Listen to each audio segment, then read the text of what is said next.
Good morning, good morning. Manibagong araw na naman tayo. Dagdag ng isang araw sa ating mga edad. Good morning po sa inyo at maraming salamat po sa inyong mga suporta. Sana'y panoorin po nyo, suportahan po ninyo ang ating kabady, Kuya Ding. Naging tatay, ngayon lolo na, pero Kuya Ding pa rin ang ating channel. Ayan, pakikita ko po ngayon yung mga bagong tanim natin yan. Mga kamatis po yan. Ayan, mahaba yan. Puro kamatis yan.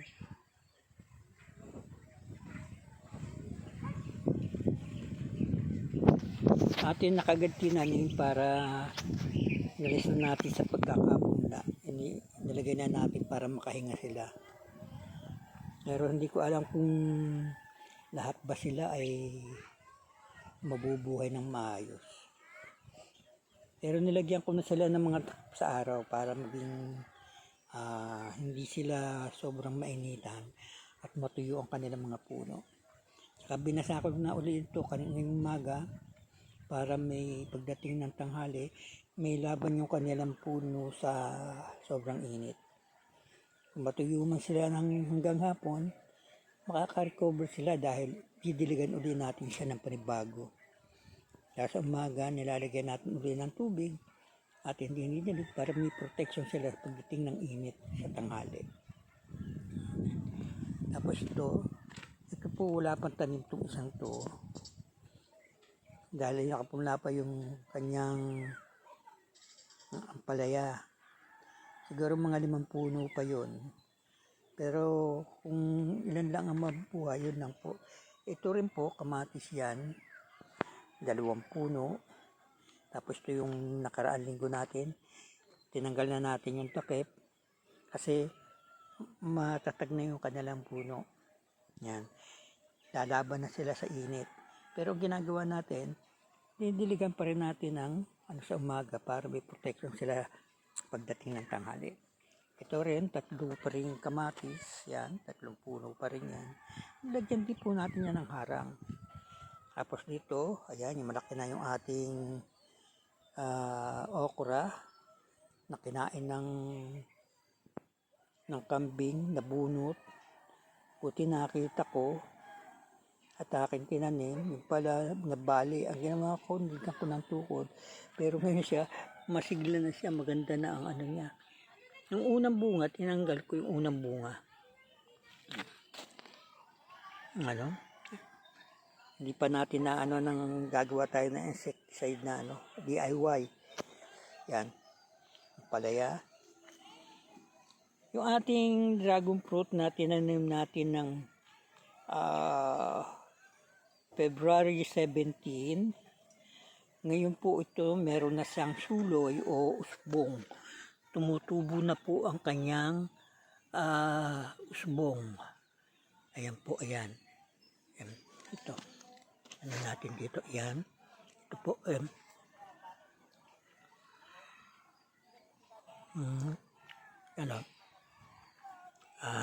Mahaba na siya. Usbong na. Dito sa kabila, meron na rin siya pero medyo maliit pa. Ayan. Ito ating nilagay na malunggay. Ayos na siya. May mga tubo na rin, mga usbong na rin. Ang dami ng dahon. Ayan. Ating okra. Ito okra. Palaya. Ayan. Kamatis. Nilagyan din na uli natin yan.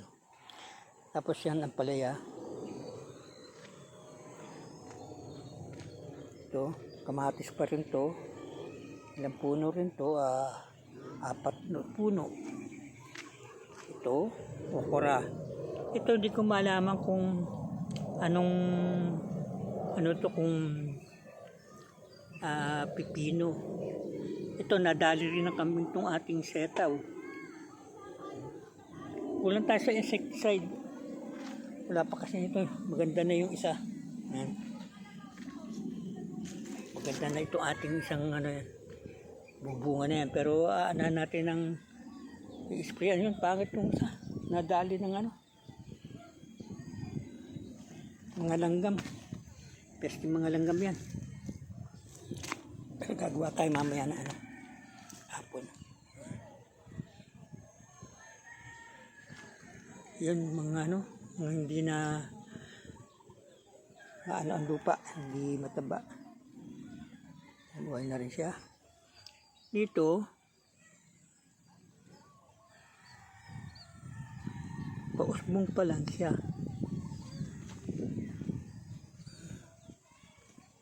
Pero ano yan? Lilitaw na yan. Yan, maano na yung ating malunggay. Yeah.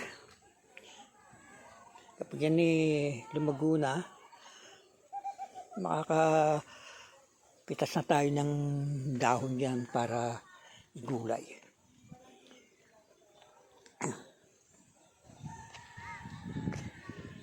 Yan po. Mahirap magtanim dito kasi puro bato. Yan yung mga ano. Yan, lalaking bato niya, no? Yan. Lalaking bato. Tapos to, itong batong itong nakausling to, tinatanggal ko yan pero hindi ko matanggal sa malalim ng ano, ibay. Yung ating mga kamatis. Tapos yung ating mga sinibak nung nakaraang araw. Ito, tuyo natin. Pero siguro pwede na to. Yan, medyo magaan na siya. Pwede na siya gatong. Pero mauubos yung ating panggatong kasi wala rito mga punuan. Puro kawayan dito. Yan. Ay isa pa, wala tayong gamit na pansibak, pangkuha na, no? Yung ating itak, ano yan, yung kawit, yung pandamo. Itinaga ko sa kawayan. Ang nangyari, yung talim, na bengkong. Tumupi yung kanyang talim. Hindi matibay. Kumbaga sa ano, hindi nasubuhan. Hindi na ano, nasubong maayos. Dito, oh.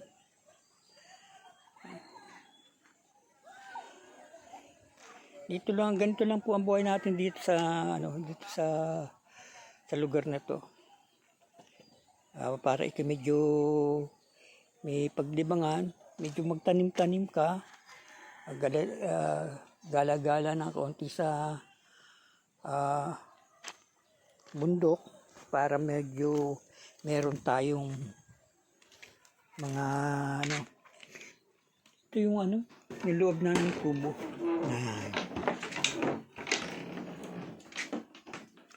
Mahirap lang tayo, kaya ganito lang ang ating sitwasyon. Yan, yung kalan, wala na tayong gas, wala tayong pangbili. Yan, kamatis, upo, kailangan natin dito yan. At ito, yan, nagamit natin. Pasyalan natin yung, pasyal tayo ng kaunti.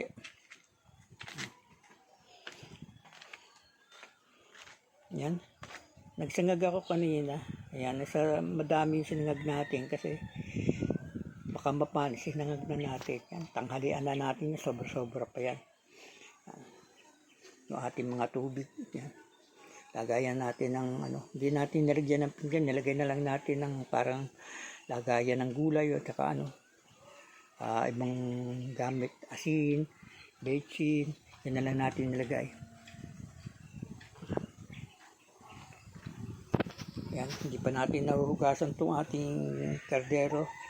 Sasabay na natin itong para kuminis ulit, matanggal ang ating ang mga uling. Yung ating ginamit na pinggan, binabad natin kasi yung ating ginamit. Wala pa tayong sandok na maayos pag bibili rin tayo. Para meron tayong magamit na sandok. Itong tubig na to, ito po galing sa balon. Hindi siya po pwedeng inumin o gamitin na panghugas sa kagaya ng atong sa sinaing. Hindi po pwede. Talagang ano lang, yung ikay maliligo o pwede naman. Kung wala talagang talagang gagamit ka. Pero kung halimbawa talagang may magagamit na maiba, hindi ko na siya gagamitin. Kasi nga hindi siya may amoy siya, hindi siya para dumidikit sa balat yung mga puti-puti. Agala tayo rito. Konting gagala tayo para medyo humaba ating vlog. Punta tayo dito sa kubo.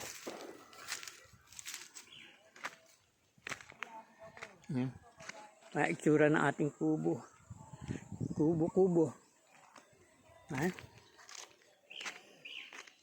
Ang daming bato rito, mga kabady. Tingnan niyo. Punta tayo sa kubo, maganda rito. Maliwalas.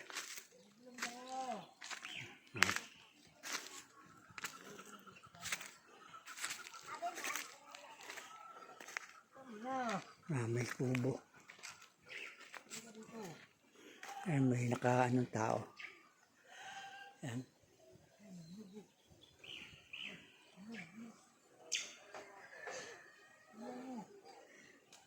Dito.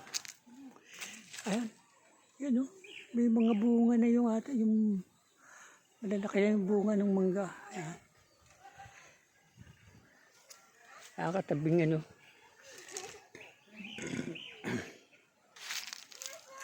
katabi nating kubo. Pasyal-pasyal lang tayo rito.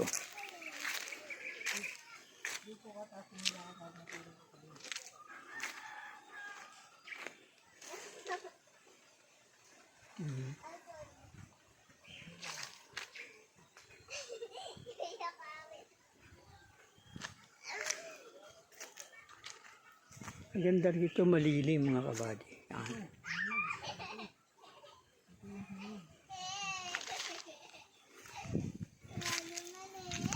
Ng mangga.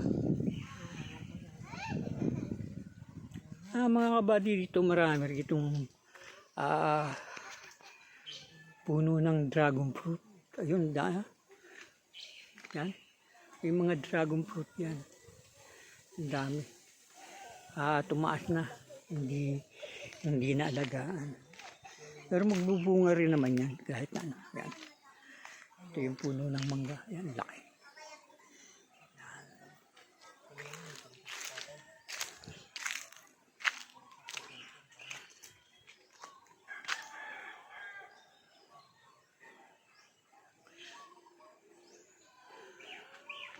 Ganda rito. Malilim. Balik na tayo. Ayan yung makikita ninyong yung building niya yan. Kita ba? Ayun. Kita. Yan. Resort po yan. Yan. Balik na tayo. Medyo nakahaba na rin tayo. Meron na tayong 13 minutes. Pwede na yun para umpisa ng ating muling pagbalik sa YouTube channel natin. May bunga yung papaya.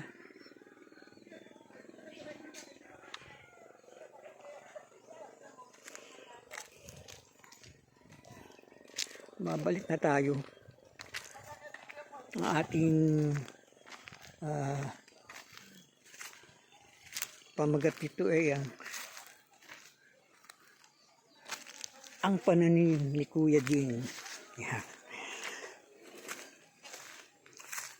Sana mabuhay lahat yung ating kamatis at walang mamatay para meron tayong at mamunga ng maganda. Para medyo tayo merong magagamit pang araw-araw. Bagamat hindi naman natin mai-stock ng matagal ang kamatis, pero makakapagbigay sa atin ng tulong para atin silang magamit. Yan. balik na ulit tayo rito. Yan. Yung ating mga tanim.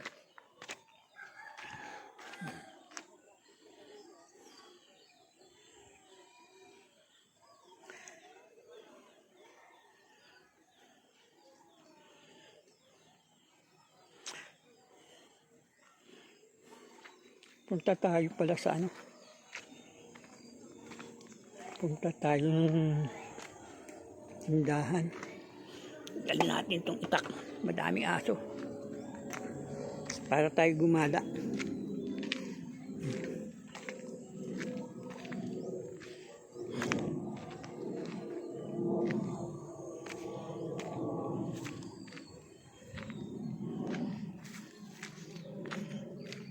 Titingin tayo ng ano mabibili natin dito.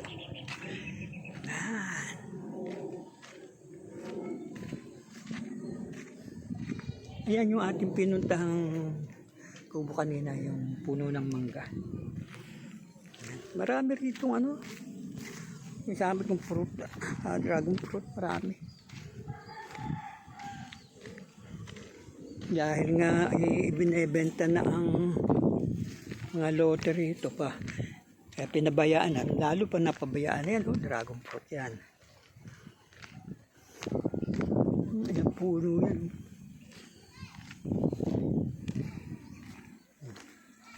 Mga katabi natin itong kubo, mga kasama natin. Punta tayo. Ayan yung kubo ng mga caretaker. Yung iba dyan, mga anak ko dyan. Ng caretaker dito sa lupan to. May mga alaga silang kambing. Yan, daming alaga silang kambing yan. May itik pa. May 2 itik, may manok. Ayan, dragon fruit yan. Punta tayo rito sa tindahan. At tayong bibili. Yan, dragon fruit yan, mga kabady.